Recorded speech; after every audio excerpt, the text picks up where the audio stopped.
તો પાપડીનું શાક બનાવવાનું છે એટલે પાપડી ફોલીએ છીએ. અમારા બાજુ પાપડી તુવેરો લીલી ખૂબ જ આવતો. મને પાપડીનું શાક પણ બહુ ભાવે છે. તુવેરનું અને પાપડીનું શાક તો મને ખૂબ જ ભાવે છે. લીલા ચણાનું, બટેકા, લસણ. આ બાજુ મમ્મી લસણ ફૂલે છે અને પાપડી ફોલવાનું ચાલુ છે.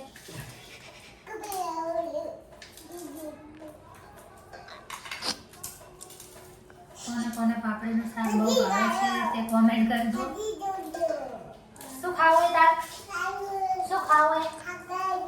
પાપડી તો ના ખવાય.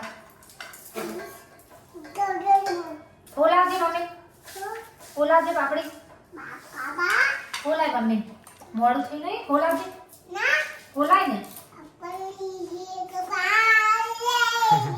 ગીત ગા.